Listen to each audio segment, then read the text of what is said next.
วาคม 2565 ท่านสามารถร่วมบุญได้ดังนี้สั่งจองดับตัดไว้ลูกนิมิตตั้งแต่500 บาทขึ้นไปรับเป็นเจ้าภาพโรงทานถวายพระภิกษุสงฆ์และผู้มาร่วมงานรับเป็นเจ้าภาพสังฆทานถวายพระสงฆ์ชุดละ 3,000 บาทติดต่อสอบถามได้ที่พระครูจันทรกิจจารักษ์วัดจันทร์โทรศัพท์ 0871867066 หรือทักถามได้ที่ Facebook วัดจันทร์ดอยปาโสนเชิญทุกท่านมาร่วมงานบุญครั้งแรกวัดแรกในอำเภอกัลยาณิวัฒนาจังหวัดเชียงใหม่พลาดไม่ได้เด็ดขาดนะคะ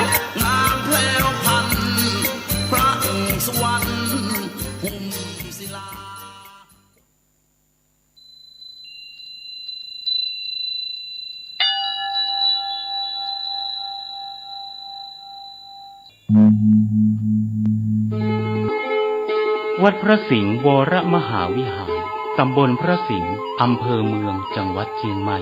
ขอน้อมเจริญพรมายังศรัทธานาบุญพุทธบริษัททั้งหลาย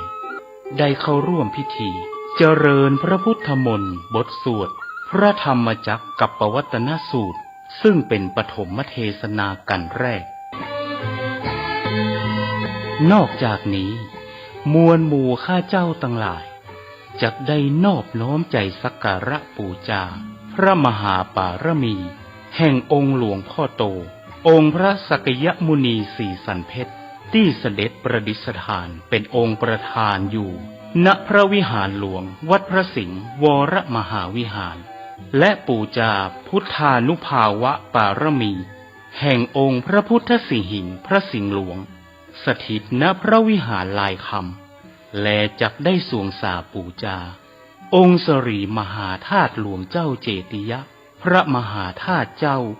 นามจะตาปีเปิ้งมะโรงพญานาคนาคาพญางูใหญ่หั่นแลการเจริญพระพุทธมนต์บทสวดพระธรรมจักรกัปปวัตตนสูตรณพระวิหารหลวงวัดพระสิงห์วรมหาวิหารนี้จักได้มีในทุกวันอาทิตย์โดยจักเริ่มขึ้นตั้งแต่วันอาทิตย์ที่ 4 เดือนธันวาคมพุทธศักราช 2565 ตั้งแต่เวลา 16 นาฬิกาหรือ 4 โมงเย็นเป็นต้นไป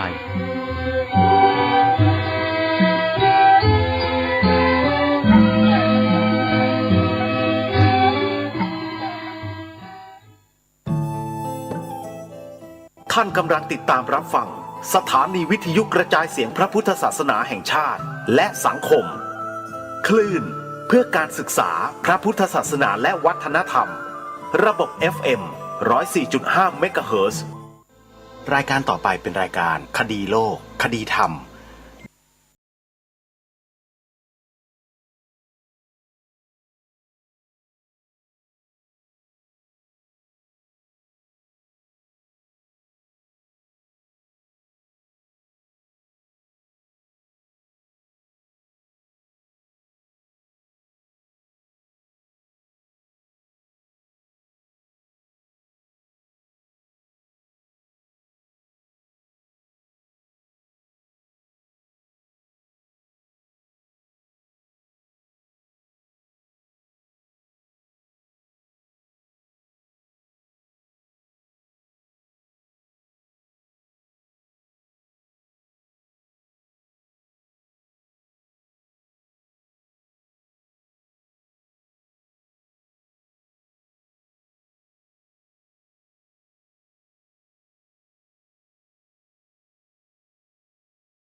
โลกคดีธรรม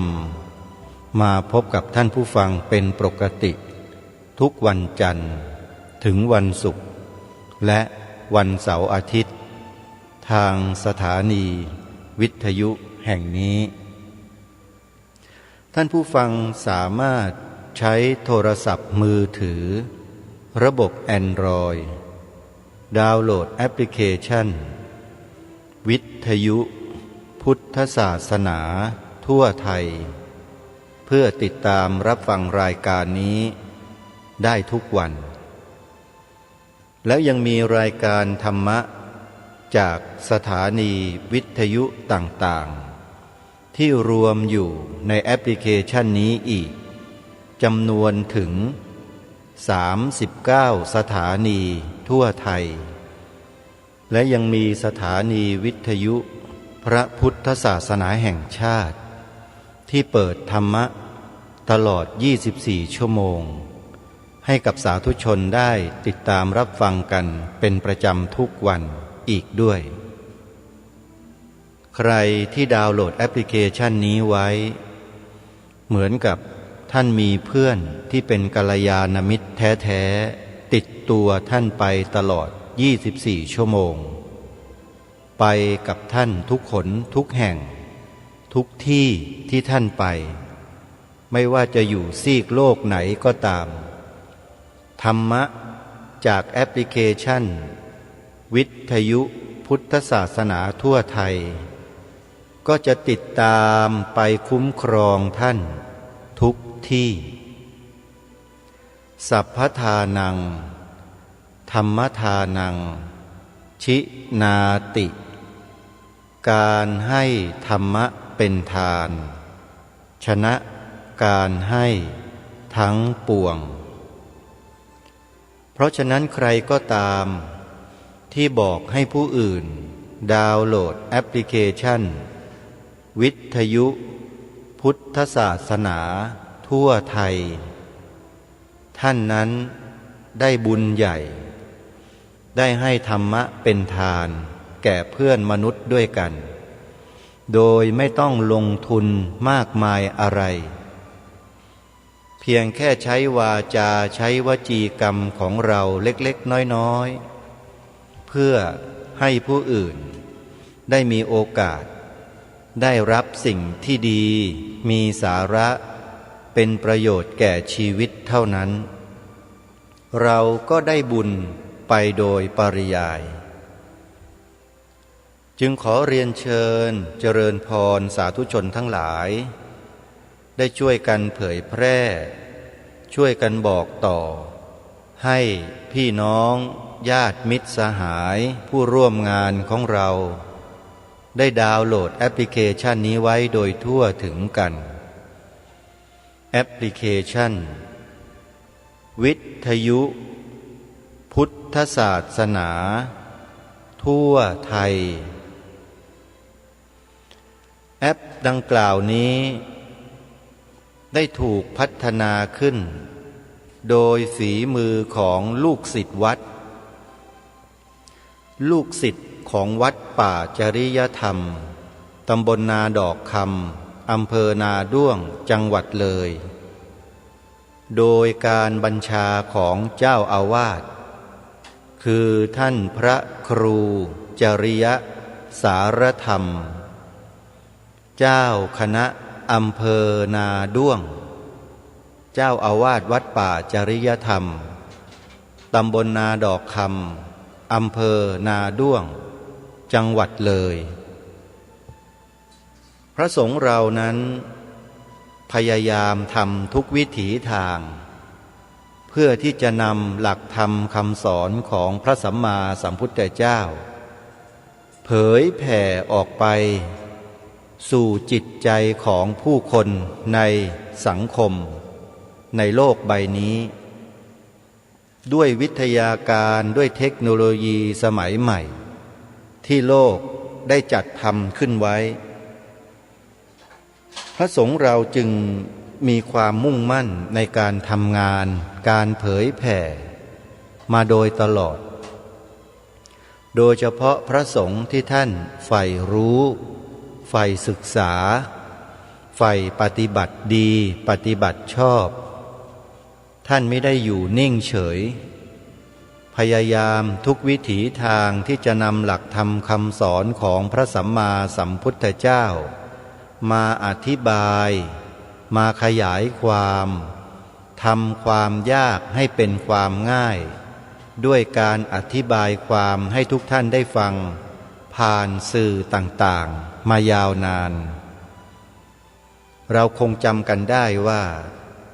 สถานีวิทยุของพ่อแม่ครูบาอาจารย์ของพวกเราทั้งหลายสายหลวงปู่มั่นเช่นสถานีวิทยุเสียงธรรมเพื่อประชาชนของหลวงตามหาบัวเคยดังกึกก้องไปทั่วทั้งแผ่นดินไทยมาเป็นระยะเวลายาวนานพอสมควรแต่ในปัจจุบันนี้ได้ถูกบอนไซลงไปเกือบทั้งหมดเลยอย่างที่ทางรายการคดีโลกคดีธรรมได้พูดมา2 วันการบอนไซเขาใช้วิธีการทางอำนาจผ่านทางอำนาจ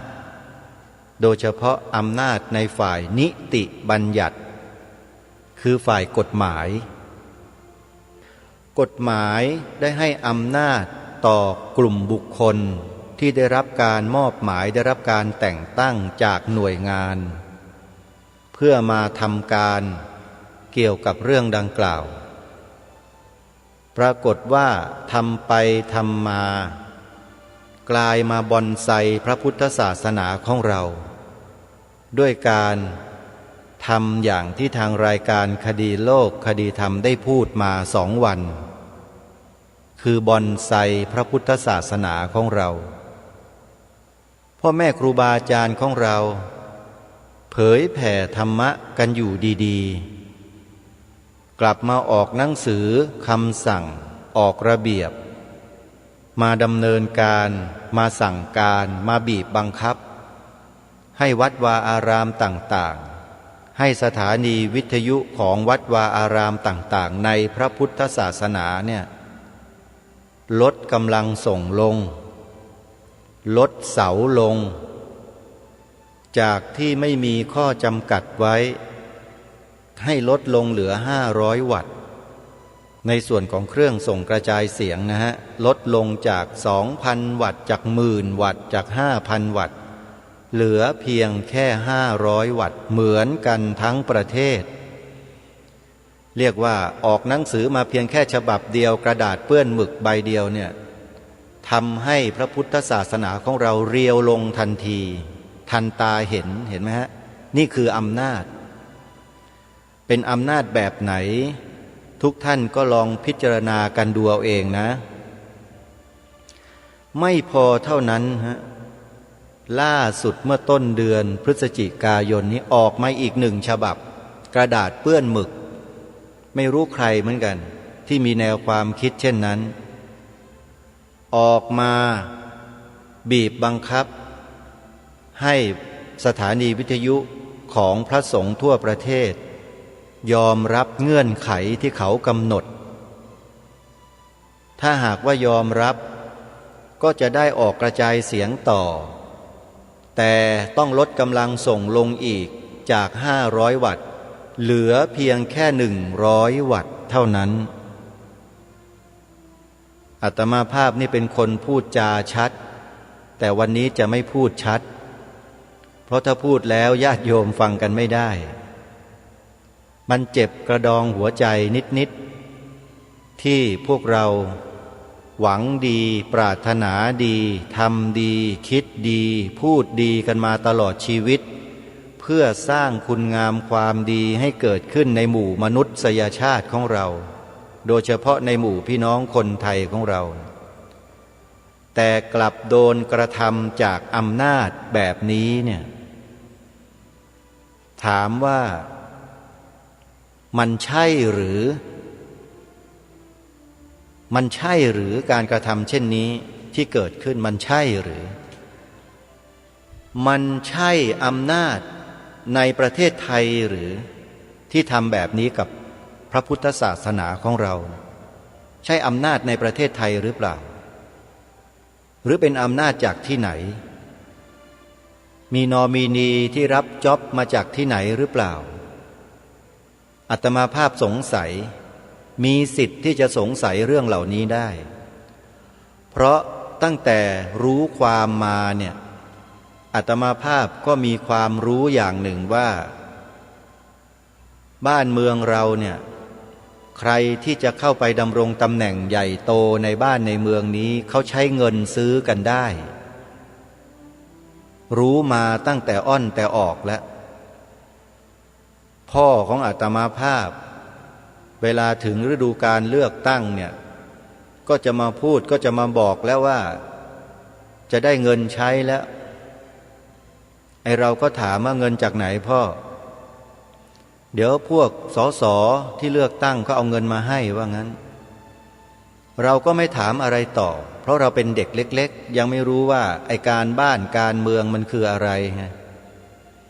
รู้มาตั้งแต่สมัยเด็กๆเขาใช้เงินซื้อกันปัจจุบันนี้โตแล้วมีวุฒิภาวะพอแล้วก็คงไม่ต้องมาสงสัยอะไรกับเรื่องนี้คือพูดกันฟันธงลงไปเลยว่าไอ้ตำแหน่งใหญ่ๆโตๆในบ้านในเมืองและในโลกใบนี้เนี่ยมันใช้เงินซื้อกันแทบจะทั้งนั้นเลยเพื่อเข้าไปดำรงตำแหน่งแล้วเมื่อเข้าไปแล้วไปทำอะไรกันนะก็ทำในสิ่งที่ทางรายการคดีโลกคดีธรรมบอกมา2 วันนี่แหละรวมถึงวันนี้ด้วยจริงหรือไม่ลองพิจารณาดูสิ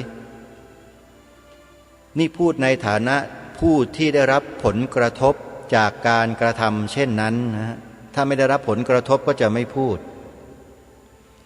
อาตมาภาพก็ได้รับผลกระทบเหมือนกันสถานีวิทยุของครูบาอาจารย์ของเราที่เคยออกอากาศรายการคดีโลกคดีธรรมอยู่ก็ถูกงดออกอากาศก็มี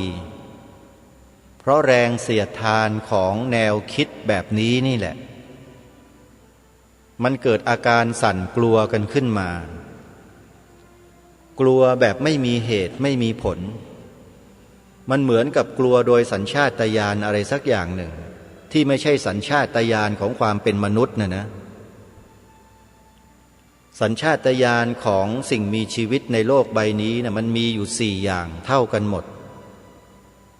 ซึ่งท่านทั้งหลายก็ไปศึกษาดูกันเองเถอะแต่สำหรับมนุษย์อย่างอาตมาภาพแล้วเนี่ยหรือว่าใครหลายๆท่านหลายๆคน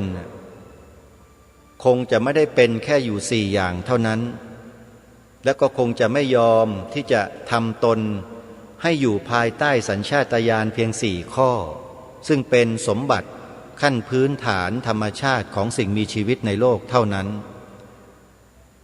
แต่เราจะดันทุรังพัฒนาจิตพัฒนาตนเราให้สูงกว่าสัญชาตญาณเหล่านั้นหลายเท่าขึ้นมา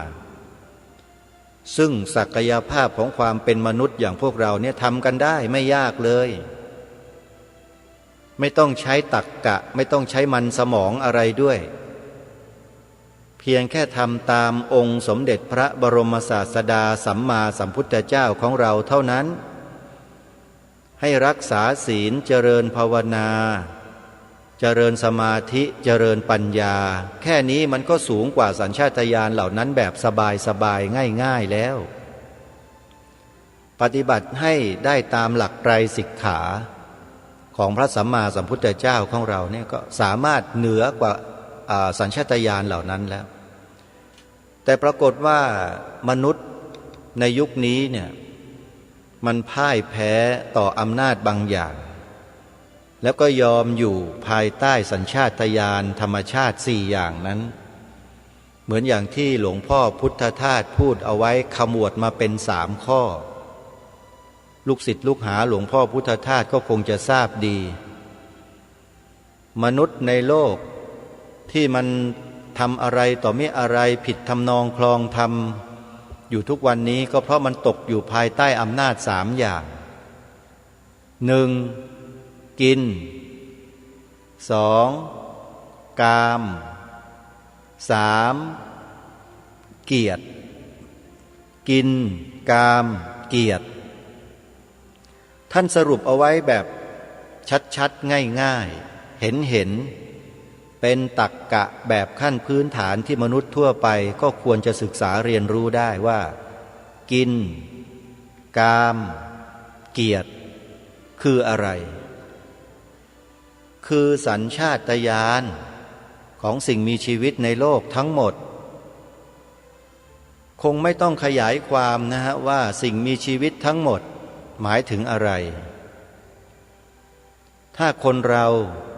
มีชีวิตที่ปฏิบัติได้อยู่เพียงแค่สัญชาตญาณสี่อย่างนั้นมันก็ไม่แตกต่างกันเลยสิ่งมีชีวิตนั้นมีค่าเท่ากันหมดแต่สำหรับมนุษย์อย่างพวกเราทั้งหลายเนี่ยมันได้รับการพัฒนากันมาก่อนหน้านี้แล้วหลายภพหลายชาติเราจึงได้เกิดมาได้อัตภาพที่เรียกว่าเป็นมนุษย์อยู่ทุกวันนี้เนี่ยไม่ใช่เรื่องธรรมดาที่เราเกิดมาเป็นมนุษย์แบบนี้แล้วเรามายอมพ่ายแพ้ให้กับไอ้สัญชาตญาณเก่าๆสัญชาตญาณต่ำๆอย่างที่สัตว์เดรัจฉานมันมีกันอยู่เท่านั้นเนี่ยถามว่ามันสมเกียรติของความเป็นมนุษย์หรือเปล่าอันนี้ถามตัวเองไม่ได้ถามใครนะโยมที่พูดเนี่ยคือถามตัวเองในเรื่องเหล่านี้มาโดยตลอดแล้วมันก็ได้คำตอบด้วยตัวเองโดยที่เราไม่ต้องไปฟังใครศึกษาเรียนรู้หลักธรรมคำสอนของพระสัมมาสัมพุทธเจ้าแล้วนำมาภาวนาพิจารณาตามหลักที่องค์สมเด็จพระสัมมาสัมพุทธเจ้าวางไว้ในโพธิปักขิยธรรม37ประการเท่านั้นเนี่ยเราก็สามารถศึกษาเรียนรู้อะไรที่มันลึกๆได้มากกว่าสัตว์เดรัจฉานมากมายเลยที่สัตว์เดรัจฉานไม่สามารถจะเรียนรู้ได้และเชื่อเหลือเกินว่ามนุษย์ทุกคนทำได้ใครที่เกิดเป็นมนุษย์แล้วบอกว่าทำไม่ได้เนี่ยอาตมาไม่เชื่อไม่เคยเชื่อเลยมนุษย์คนนั้นทำได้ทั้งนั้นแหละอาตมานี่เถียงตายเลยว่าทำไม่ได้นอกจากว่าไอ้มนุษย์คนนั้นมันขี้ขลาดตาขาวเท่านั้นแหละมันปากกล้าขาสั่นมันไม่ใช่มนุษย์จริงๆเป็นมนุษย์ครึ่งกลางครึ่งน้ำครึ่งบกจะมนุษย์แท้ๆทีเดียวก็ไม่ใช่เพราะฉะนั้นใครที่ไม่ต้องการจะเป็นมนุษย์ครึ่งน้ำครึ่งบกก็ต้องพัฒนาตนเองขึ้นมาให้อยู่เหนือสัญชาตญาณเหล่านั้นแล้วมายืนอยู่อย่างสมเกียรติสมศักดิ์ศรีของความเป็นมนุษย์อยู่ทุกวันนี้คืออยู่สูงกว่ากินกามเกียรติ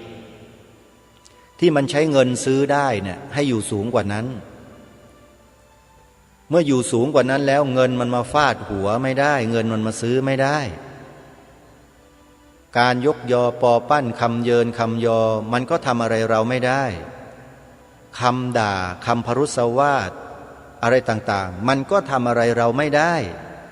เพราะเรารู้อยู่ตื่นรู้อยู่ด้วยตัวของเราเองตลอดเวลาแต่กว่าจะมาถึงจุดนี้ได้เนี่ยเราต้องฝึกฝนอบรมตนเองมาช้านานพอสมควรแล้วนะไม่ใช่ว่าปุบปับก็จะได้จะมีจะเป็นกันได้อย่างนี้ไม่ใช่ทุกคนต้องสั่งสมประสบการณ์ด้วยตนเองมาจนถึงจุดหนึ่งนั่นแหละจึงจะสามารถยืนหยัดด้วยลำแข้งของตัวเองต่อโลกอันเบี้ยวบูดนี้ได้โดยไม่สั่นเอนไปตามกระแสโลกแล้วก็ทำหน้าที่ของตนเองด้วยความรับผิดชอบอย่างสูงสุดตามความสามารถของแต่ละคนแต่ละท่านที่สามารถทำได้อาตมาภาพก็มีความรู้ความสามารถเท่าที่มีก็ทำตามที่มีความสามารถมีเท่านี้อาตมาก็ทำได้เท่านี้พูดเท่านี้จริงๆแล้วก็จะค่อยๆพัฒนาตนเองไปเรื่อยๆไม่ได้หยุดอยู่เพียงเท่านี้หรอกวันนี้พูดได้แบบนี้พรุ่งนี้พูดได้อีกแบบหนึ่งค่อยๆพัฒนาขยับไปเรื่อยๆตามเหตุตามปัจจัยที่ตนเอง ได้รับได้รู้ได้เห็นได้สัมผัสจากเหตุปัจจัยภายนอกทั้งปวงแม้แต่ปรโตโคสะเสียงจากผู้อื่นที่เขาตำหนิที่เขาวิจารณ์ที่เขาแนะนำที่เขาพร่ำสอนที่เขาวิพากษ์วิจารณ์นี่ก็ถือว่าเป็นเหตุปัจจัยอันหนึ่งที่เราจะต้องนำมาพิจารณาเพื่อพัฒนาตนเองให้เหนือกว่าในปัจจุบันและอดีตที่ผ่านมาเรียกว่าต้องพัฒนาตนเองไปเรื่อยๆนี่คือสิ่งที่อาตมาภาพอยากจะบอกกับเราท่านทั้งหลายว่าการที่เราจะมายืนอยู่ณจุดนี้ที่เราปรารถนาและต้องการหรือเป้าหมายที่เราจะมุ่งไปสู่ข้างหน้าได้เนี่ยเราต้องพัฒนาตนเองให้ต่อเนื่องผ่านการทำหน้าที่ในแต่ละนาทีแต่ละชั่วโมงแต่ละวันนี่แหละฝึกฝนอบรมตนอยู่อย่างนี้ตลอดไปไม่หยุดยั้งนะทำอยู่อย่างนี้แหละทำซ้ำๆทำซ้ำๆทำบ่อยๆคิดพิจารณาซ้ำๆคิดพิจารณาบ่อยๆอยู่ในหลักการนี้แหละถ้ามีหลักเราคิดเราพิจารณาอยู่ในหลักนี้แล้วก็แตกยอดทางความคิดออกไปรากแก้วของแผ่นดินอันนี้เราต้องถือเป็นหลักเอาไว้ให้มั่นคงใครที่คิดจะทำลายรากแก้วของแผ่นดินของเราเราก็ต้องรู้เท่าทันแล้วก็ช่วยกันป้องกันระวังด้วยไม่ใช่ให้พวกปลวกพวกมอดพวกหนอนพวกแมลงมาแทะกินรากแก้วของแผ่นดินของเราไปเรื่อยๆโดยที่เราไม่รับผิดชอบอะไรเลยนี่มันก็ใช้ไม่ได้นะไม่ได้นะถือว่ารู้และสำเร็จเพียงแค่ลำพังตนเองแล้วเอาตัวรอดอย่างเดียวส่วนบ้านเมืองประเทศชาติจะเป็นยังไงงั้นไม่สนใจอย่างนี้ใช้ไม่ได้นะถือว่ายังไม่ผ่านนะใครที่เป็นแบบนั้นน่ะรายการคดีโลกคดีธรรมจึงได้มาย้ำมาบอกกับพวกเราคนไทยทุกๆคนคนไทยนะใครที่รู้ตัวว่าเป็นคนไทยเนี่ยก็จะฟังแล้วเข้าใจคนไทยทุกคนนะฮะให้รับผิดชอบต่อชาติบ้านเมืองของตัวเองร่วมกันวิธีการที่ทางรายการนำเสนอไปนั้นเป็นหลักการเป็นรากแก้วของประเทศชาติบ้านเมืองของเราที่บรรพชนบรรพบุรุษของเราสร้างมาไว้สร้างมาให้แก่พวกเรายาวนานแล้วแต่ในยุคของการที่คนไทยเราไปรับเอาลัทธิความเชื่อแนวคิดของต่างชาติต่างศาสนาเข้ามามากเกินไปเนี่ยเลยทำให้ลูกหลานไทยของเราที่เป็นผลผลิตจากแนวคิดเหล่านั้นมันห่างไกลจากรากแก้วของแผ่นดินของตนเองมากขึ้นทุกวันจนกระทั่งกลายเป็นสิ่งที่ไม่พึงปรารถนาขึ้นในบ้านในเมืองอย่างที่เรารู้เราเห็นเราทราบนั่นแหละคงไม่ต้องบอกให้ชัดเจนนะว่าคืออะไรที่มันไปชูกัน3 นิ้ว3 นิ้วนั่นน่ะมันไม่ควรจะมีในบ้านนี้เมืองนี้เลยแต่มันมีมันเกิดขึ้นเพราะอะไรเพราะใครทุกอย่างมีเหตุมีปัจจัยมีที่มาที่ไปทั้งนั้นไม่ใช่อยู่ๆมันก็เกิดขึ้นมาลอยๆไม่ใช่ทุกสิ่งทุกอย่างมันได้รับการสั่งสมบ่มเพาะมาเป็นระยะเวลายาวนานระยะหนึ่งมันถึงได้ระเบิดออกมาเป็นรูปธรรมให้เราเห็นทีนี้เราเป็นนักแก้ปัญหาเนี่ยเราก็ต้องรู้ต้นตอของปัญหาเหล่านั้นให้ชัดเจนว่ามันเกิดมาจากอะไร ก็ทำการศึกษาไปวิเคราะห์ไปวิจัยไปค้นคว้าไปสืบค้นไปเรื่อยจนกระทั่งเจอต้นตอของมันเจอหมดทุกช่องทางเลยเห็นหมดเลยว่ามันเกิดมาได้อย่างไงมันโยงใยกันทั้งรูปธรรมทั้งนามธรรมมันเป็นเหตุปัจจัยซึ่งกันและกันโดยมีปัจจัยอันหนึ่งที่มันเป็นตัวแปรสภาพของสังคมไทยของเราเป็นหลักนั่นก็คือแนวความคิดถ้าภาษาทางพระพุทธศาสนาเขาเรียกว่าทิฏฐิทิฏฐิมันวิบัติมาจากคนคนหนึ่ง2 คน3 คนแล้วมันก็ถ่ายทอดความวิบัตินี้ให้แก่ผู้อื่นมาเรื่อยๆจนกระทั่งกลายเป็นจำนวนคนมากขึ้นที่มีทิฏฐิวิบัติท่านว่ามันวิบัติไหมล่ะทิฏฐิของคนเนี่ยมันไปชู3 นิ้วเนี่ยท่านว่าวิบัติไหมลองพิจารณาให้ดีก่อนอย่าหาว่ารายการคดีโลกคดีธรรมไปชี้นำไปกล่าวหาใส่ร้ายป้ายสีไม่ใช่มันเป็นปรากฏการณ์เช่นนั้นจริงไหมล่ะมันเกิดขึ้นจริงไหมมันมีจริงไหมไอ้ชู3 นิ้วเนี่ยแล้วมันคือสัญลักษณ์ที่บ่งบอกให้เห็นอะไรหมายถึงอะไรคืออะไรแล้วเคยทราบไหมว่ามันมีที่มาที่ไปจากไหนมันมายังไงเราต้องศึกษาต้องสืบค้นหาข้อมูลข้อเท็จจริงต่างๆให้ได้ว่ามันมายังไง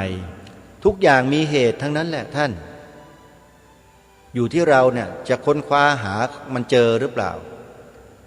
เมื่อเจอแล้วทำยังไงล่ะเราคงจะไปจัดการกับคนที่ชู3 นิ้วไม่ได้เพราะเขาเป็นเยาวชนส่วนมากเขาเป็นผลผลิตของแนวความคิดที่มันวิปริตผิดเพี้ยนนั้นอันเกิดขึ้นจากกลุ่มคนเพียงไม่กี่คนเท่านั้นแต่มันมีอิทธิพลทางความคิดของเด็กๆลูกหลานเยาวชนของเราเป็นอันมากเรียกว่ามันบ่มเพาะเมล็ดพันธุ์อันชั่วร้ายให้เกิดขึ้นในบ้านในเมืองโดยอาศัยวิธีการต่างๆที่มีอยู่ที่เปิดช่องให้ทำมันก็ทำกันทีนี้ถ้าเรามัวแต่ไปตามแก้ที่ปลายเหตุตรงนั้นแก้ไม่ได้เราต้องมาแก้ที่ต้นเหตุคือที่ตัวของเราก่อนตัวเราเนี่ยถามตัวเราเองซิว่าเราเป็นเช่นนั้นไหมแล้วก็ถามต่อว่าไอ้สิ่งเหล่านั้นเป็นสิ่งที่ดีสิ่งที่ถูกต้องเหมาะสมแล้วไหมแล้วถามต่อว่าเราจะทำยังไงจะแก้ไขสถานการณ์เหล่านั้นแบบไหนยังไงเราเนี่ยเป็นคนที่ไม่มีอำนาจในการตัดสินในการสั่งการหรือเปลี่ยนแปลงประเทศนี้เราทำไม่ได้เพราะอำนาจไม่ได้อยู่ในมือเราแต่เราสามารถทำได้ในระดับของเราที่เป็นประชาชนคนทั่วไปเนี่ยเราก็มีสิทธิ์ที่จะทำหน้าที่ของเราเพื่อปกป้องรักษารากแก้วหรือรากเหง้าของสังคมของเราเอาไว้ทีนี้ถ้าเราจะรักษารากแก้วรากเหง้าของสังคมเราเองก็ต้องรู้แต่ว่ารากแก้วและรากเหง้าของสังคมเรานั้นคืออะไรถ้าเราไม่รู้แล้วเราจะช่วยจะแก้จะป้องกันสิ่งเหล่านี้ได้ไหมสมมุติว่าเราจะรักษารากแก้วของต้นไม้สักต้นหนึ่งแต่เราไม่รู้จักเลยว่าไอ้ต้นไม้ต้นนี้คือต้นอะไรมีลักษณะเป็นยังไงไม่รู้จักเลยแล้วจะไปรักษาอะไรหาต้นไม้ไม่เจอต้นไม้และรากแก้วของบ้านเมืองไทยของเราต้องรู้ว่าคืออะไรก่อนรายการคดีโลกคดีธรรมจึงมาย้ำให้พวกเราได้รู้และยอมรับความจริง ในเรื่องของรากแก้วรากเหง้าของสังคมไทยนี่ให้ได้กันก่อนแต่พวกเราก็มีปฏิกิริยาออกมาในทางตรงกันข้ามคือฟังยังไม่ได้สับเลยแล้วก็จับไปกระเดียดกันซะแล้วมันเป็นอย่างนั้นไอ้ความที่มีทิฏฐิมีมานะอยู่ในจิตในใจของเราเนี่ยมันเลยทำให้การที่จะแก้ปัญหาในภาพรวมของสังคมเนี่ยมันจึงเป็นไปได้ยากเพราะทิฏฐิที่มันเป็นทิฏฐิวิบัติมันขวางเอาไว้มันมองไม่เห็นแนวทางที่ทางรายการได้ปูไว้ได้วางไว้แล้วก็ไม่ใช่แนวทางของผู้ดำเนินรายการเองด้วยพูดมาโดยตลอดกล่าวอ้างมาโดยตลอดหยิบยกหลักฐานขึ้นมาโดยตลอดว่าสิ่งที่นำมาถ่ายทอดนำมาเผยแพร่เหล่านี้เนี่ยเป็นแนวพระราชดำริขององค์บูรพมหากษัตริย์ไทยของเราแต่หลายคนก็มองข้ามผู้ดำเนินรายการไปไม่ได้ยังติดอยู่ยังติดอยู่แค่ตรงเนี้ยทำไมไม่ยกจิตให้มันข้ามพ้นตัวผู้ดำเนินรายการไปล่ะท่านมาติดอยู่ทำไมผมก็อ้างแล้วอ้างอีกว่าสิ่งที่ผมนำมาอัญเชิญมาเนี่ยเป็นแนวพระราชดำริขององค์พระมหากษัตริย์อย่างเช่นแนวพระราชดำริซึ่งเป็นกระแสพระดำรัสโดยตรงขององค์พระบาทสมเด็จพระจอมเกล้าเจ้าอยู่หัวรัชกาลที่ 4ตรัสไว้มีปรากฏอยู่ในประชุมประกาศรัชกาลที่ 4เล่ม 1ว่าการพระราชบริจาคอันนี้ทรงพระราชดำริเห็นว่าไม่ขัดขวางเป็นเหตุให้ท่านผู้ใดขุ่นเคืองขัดใจเลยพระนครนี้เป็นถิ่นที่ของคนนับถือพระพุทธศาสนามาแต่เดิมไม่ใช่แผ่นดินของศาสนาอื่นคนที่ถือศาสนาอื่นมาแต่อื่นก็ดีอยู่ในเมืองนี้ก็ดีจะโทมนัสน้อยใจด้วยริษยาแก่พระพุทธศาสนาเพราะบูชาอันนี้ไม่ได้ด้วยไม่ใช่เมืองของศาสนาตัวเลยถ้าโทมนัสก็ชื่อว่า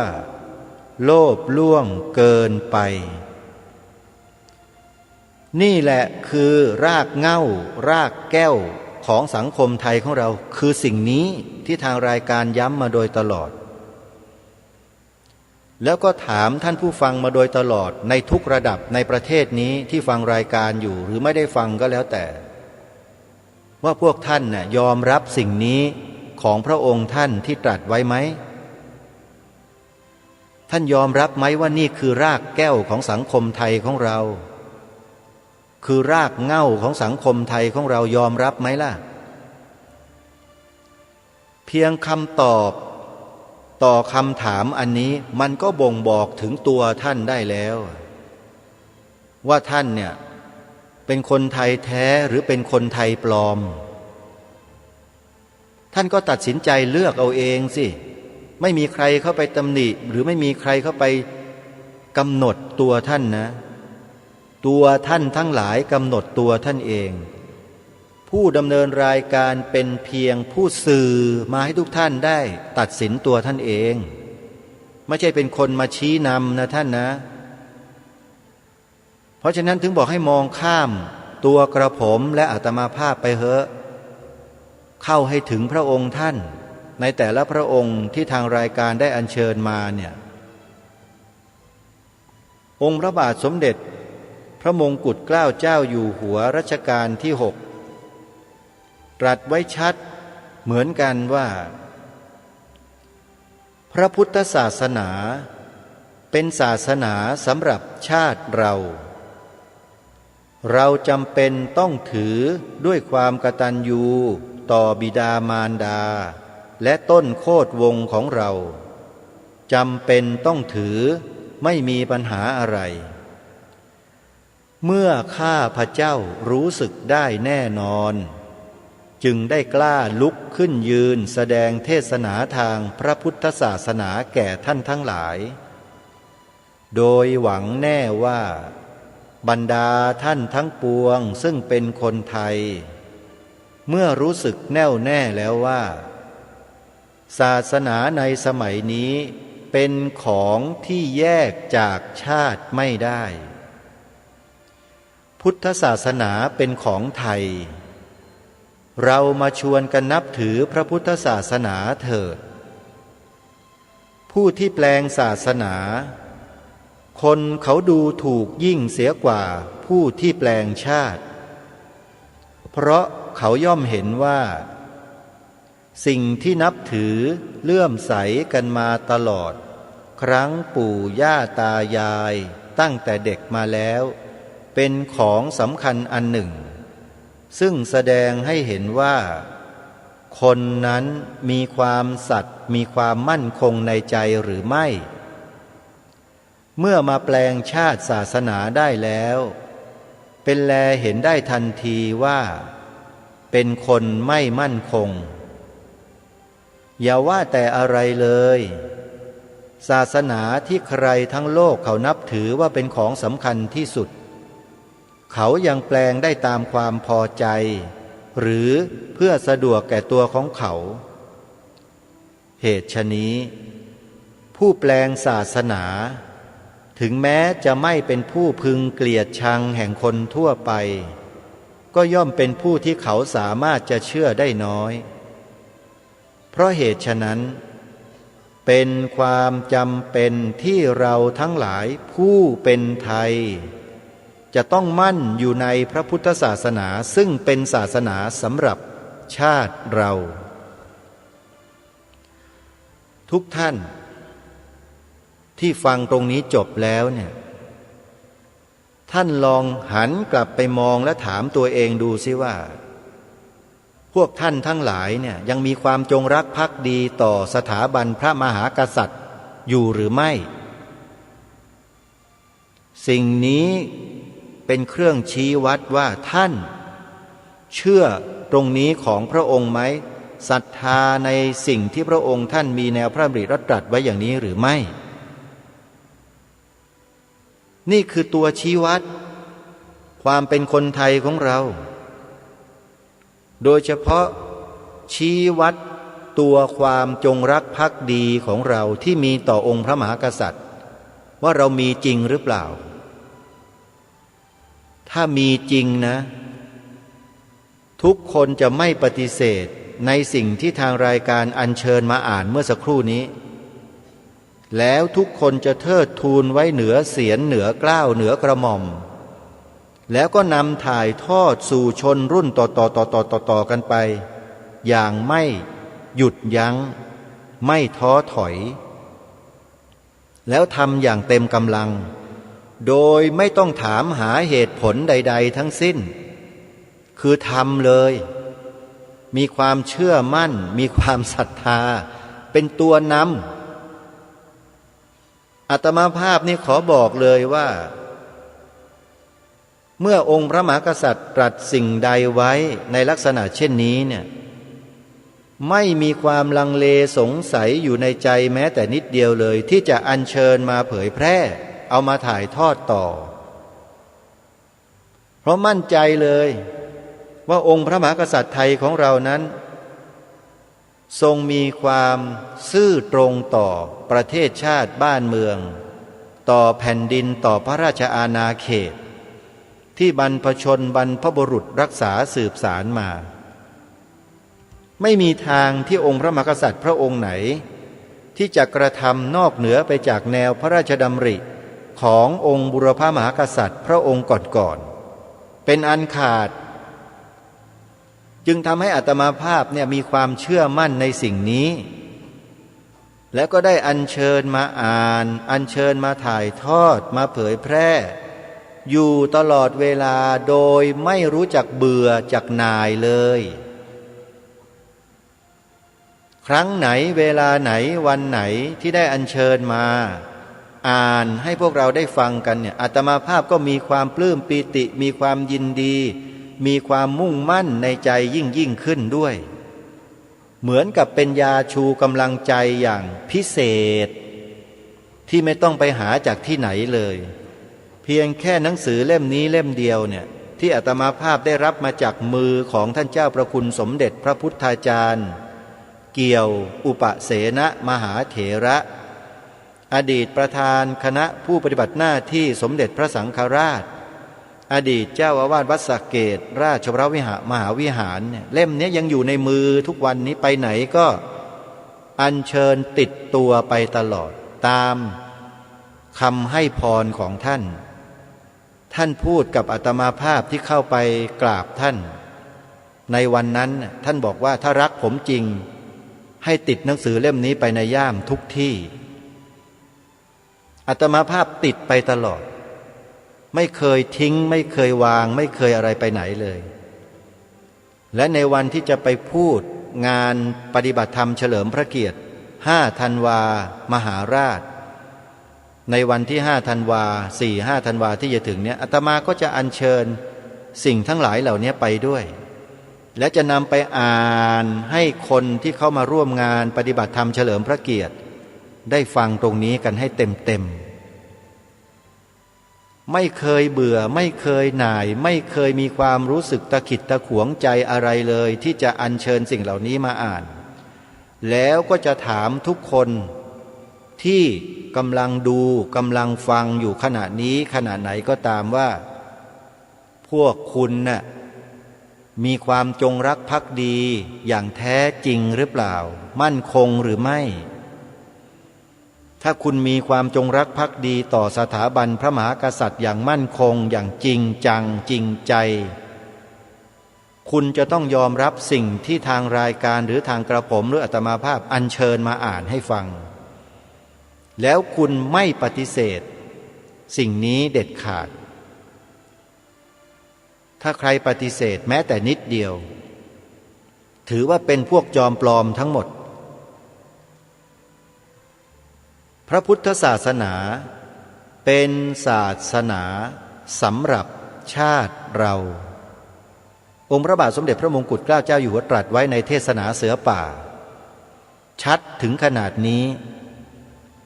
แล้วใครจะปฏิเสธอีกว่าประเทศไทยไม่ได้มีศาสนาพุทธเป็นศาสนาประจำชาติคนไหนปฏิเสธอีกแล้วการที่เราเรียกร้องให้บัญญัติไว้ให้ถูกต้องตามกฎหมายตราไว้ในกฎหมายรัฐธรรมนูญว่าพระพุทธศาสนาเป็นศาสนาประจำชาติไทยของเราเนี่ยเป็นสิ่งที่ควรกระทำหรือไม่แล้วคนที่ปฏิเสธต่อต้านคัดค้านนั้นหมายความว่าอะไร